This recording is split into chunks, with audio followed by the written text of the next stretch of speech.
Dear students, in today's lecture, we will discuss about the sign convention used in DC circuits. Sign conventions are basically used across the various elements which are connected in DC circuit, whether they are connected in parallel or series, right? From that, we can come to know what would be the equation of that particular circuit, or what would be the equation of the current in any loop of the circuit, right? So in this lecture, we will discuss about the sign convention across a resistor and then across a voltage source. I mean to say that whether we will be taking positive voltage across a resistance or whether we would be taking negative voltage across a resistance, right?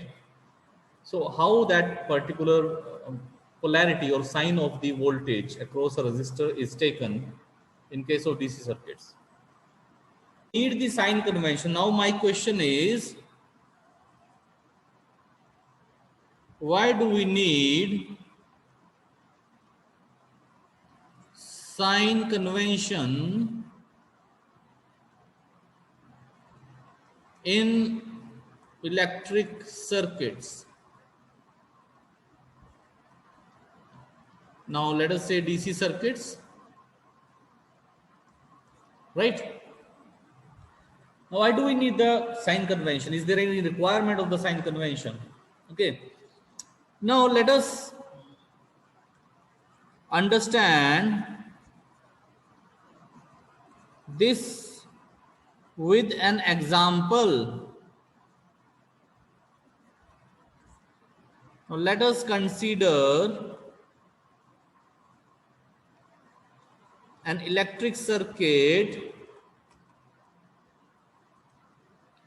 as shown below. Okay, not below basically. So here we are showing the circuit. Okay, so let us draw the electric circuit. Here we have a voltage source or EMF source E1, plus and minus are these polarities. Now this is a resistance, let us say R1, and this is one more resistance, let us say R2, and then we have another EMF source E2 here, and then these are connected like this. Now if I ask you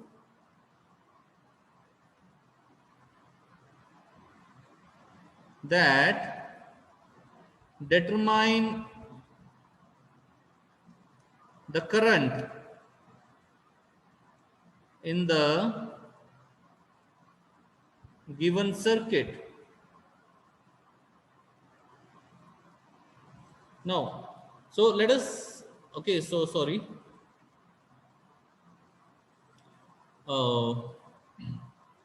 Let us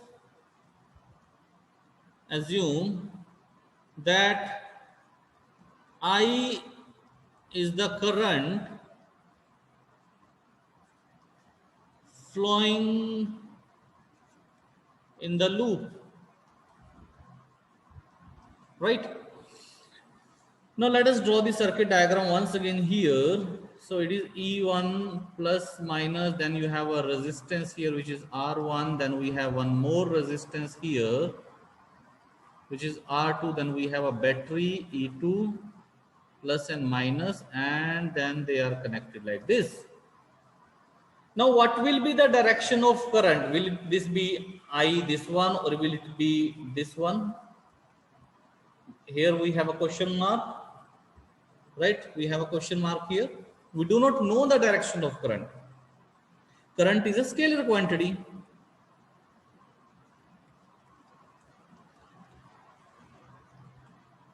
Okay, current is a scalar quantity. So what will be the direction of current here? We do not know the direction of current because current is a scalar quantity. The direction of current does not matter in this case. Only that EMF will have the direction.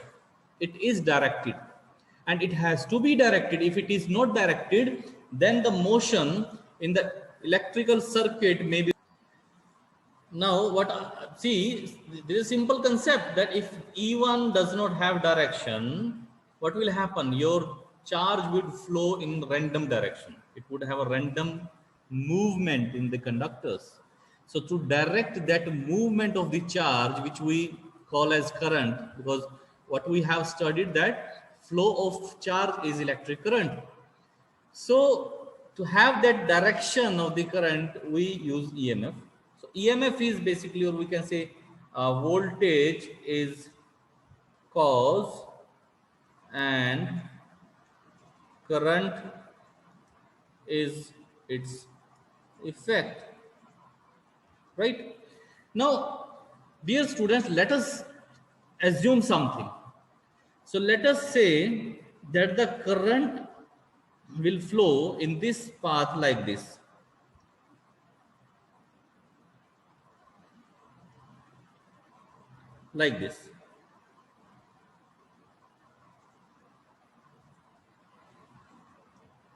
This is how the current will flow.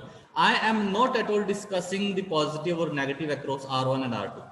This is least concern as of now for me, right? Now this is how the current is flowing, and the current is, let us say, I. Now in this particular circuit we have how many points, nodes? This is node A, this is node B, this is node C, and this is node D. So let us remove this part from here.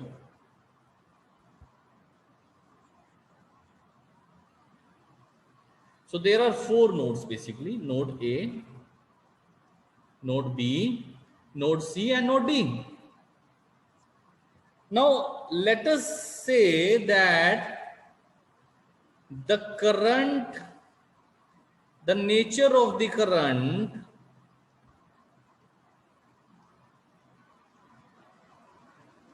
is from A to B to C to D to A. So let us say this is how the current is flowing in the given circuit, and this is totally our assumption. Okay, this is totally our assumption. We have assumed this direction. We do not know the direction of current. So the direction of current is totally assumed, right? So that current is, let us say, flowing like this. So it is I. The current is flowing like this, I. So there are 2 things, my dear students. This particular current is known as the branch current,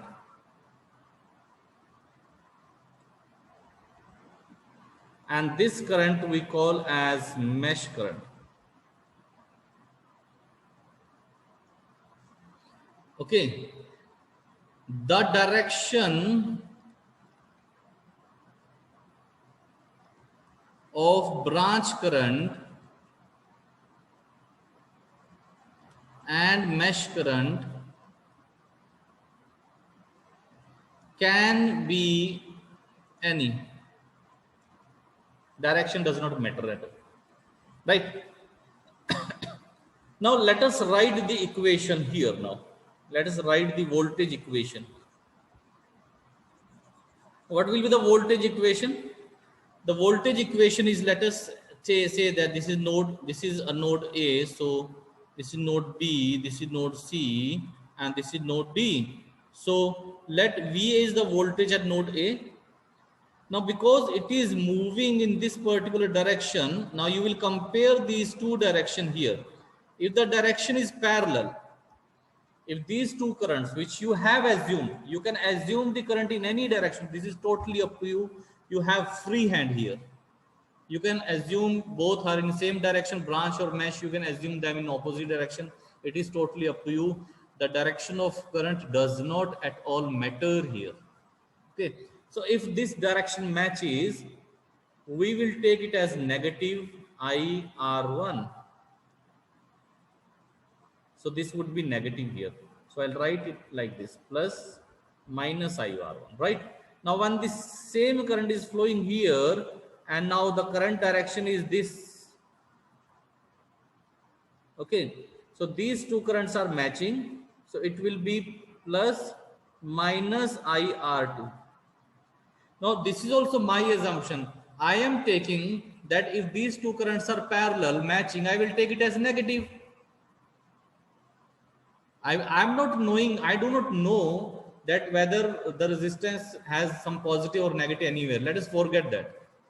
Okay, what I see is if it is matching, I'll take it as negative. If it is not matching, I'll take it as positive, because sign is always a relative. It is a relative, right? It is in relation to one another. Okay, so if I am taking the matching direction as negative, so I'll take the unmatching direction as positive. Okay, now let us see. Now here, if you see here, the current, now the current here in this case, I'll take it later on. Now here the current is going to the positive terminal of the battery, positive terminal. And when current is going to the positive terminal of the battery, it is taken as negative. It is taken as negative. Why? Because EMF has the fixed direction. Now the direction of EMF is always from negative to positive. But if the current is from positive to negative in a voltage source or EMF source, it is taken as negative. So it will become minus E2 here. Now let us come to this node here. We don't have anything in between. We don't have anything in between here. So the voltage is, so these two are at same potential, same, right? Now let us come to E1 here now.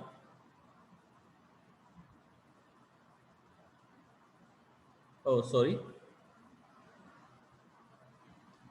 So what will be this E1? So here you can see the current is from negative to positive.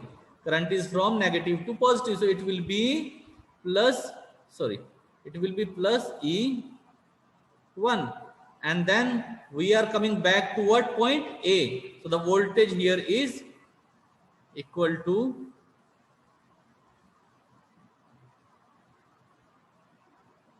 A.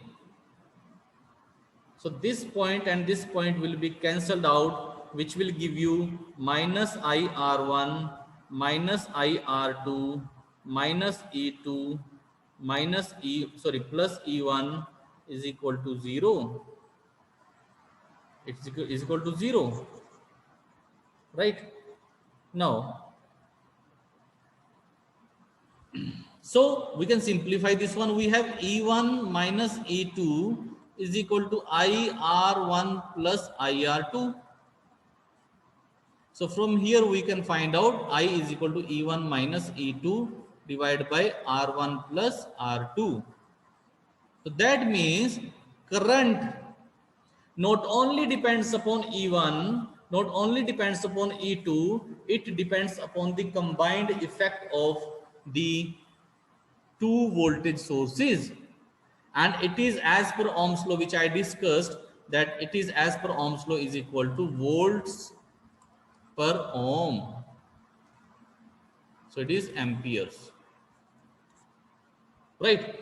Now, I have not taken anywhere positive, I have not taken anywhere negative. Right. But I have got one equation. Now let us see it in other way. So let us take the same example. Let us take the same example, and this is E2, this is plus minus, and this is E1, and this is connected here plus minus E1. This is R1, this is R2. So let us take that current is flowing in this direction here, and the mesh current, branch current is in this direction, mesh current is flowing opposite. So this is I. A, B, C, D, A. So that means what I will do in this particular one, I will apply to find out the current. If I will apply some concept to find out the current, I will go from A to D to C to B to A. So what I am taking this particular current, right? Not this branch current. Branch current is there, but I have assumed that, okay, let us say current is flowing in this particular direction, the mesh current is flowing in this direction. It is my assumption. It is my assumption. right? So now let us write the equation VA. Now here the current is flowing from positive to negative, guys, from positive to negative, right? So it would be minus E1. Then let us come here. Here the current is flowing from negative to positive, it is plus E2. Then here the current two directions are not matching. So I am taking it as positive. It is IR2. The value of current is I, and the current in this is R, resistance in this is R2. So it is IR2. Then here also the two directions are not matching at all. So it is plus IR1 is equal to VA, because we have reached back to this particular node. So VA and VA will be cancelled out here. So what you have minus E1 plus E2 plus IR1 plus IR2 is equal to 0. Now you can simplify this one. IR1 plus IR2 is equal to plus E1 minus E2.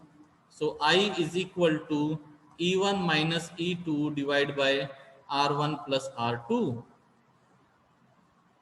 So what you will see here, the response of the circuit, the effect of the circuit current is same. The direction does not matter. What matters is that what will happen eventually. If E1 is greater than E2, I is positive. If E1 is less than E2, I is negative. Now what does this negative sign indicate? Negative sign only indicates the actual direction of flow of current. Means if I is negative, so I will say that okay, so actually the current is not flowing in anti-clockwise direction, it is flowing in clockwise direction. This is it. Current is not negative in magnitude, it is always positive, it is a scalar quantity, right? Now let us summarize this whole discussion. Guys, there is no question of taking the direction. You can take any direction of current, right? The direction of EMF is only fixed. EMF has a fixed direction. Okay, it does not change. And we also cannot assume it, right? It is from negative to positive. Okay, it is always from negative to positive, right? Okay. Now, as far as your resistances are concerned, so we have two things which we have understood in this from this discussion, that there is one branch current, there is one, let us say, mesh current. So if the mesh current and branch current, they are matching, they are parallel basically, if they are parallel, so we will consider this as negative IR basically. So it is voltage drop. Why? Because if you convert this resistance into an equivalent voltage, so it is I into R. So the current, the mesh current is flowing from positive to negative, which is against the fixed direction of an EMF source. It is against it. So if it is against it, so we will take it as negative. Negative means drop, right? Okay. Now, here also in this case, if you see, the branch current is there, which is flowing from high potential to low potential here like this, and the mesh current is not matching, they are anti-parallel, right? So it is taken as, when you convert this I into R into a voltage source here, so it is like the mesh current is from minus to plus, so it is plus IR, so it is voltage rise. So this is how we take the sign convention across the voltage sources or the resistances in case of DC network. And remember, my dear students, this is basically true for the bilateral circuits or DC circuits which have resistances. So if you have any semiconductor element connected in the circuit in any branch, so that particular network behaves as a unilateral network. So there, direction of current matters. But in these type of circuits, direction of current does not matter. Thank you so much.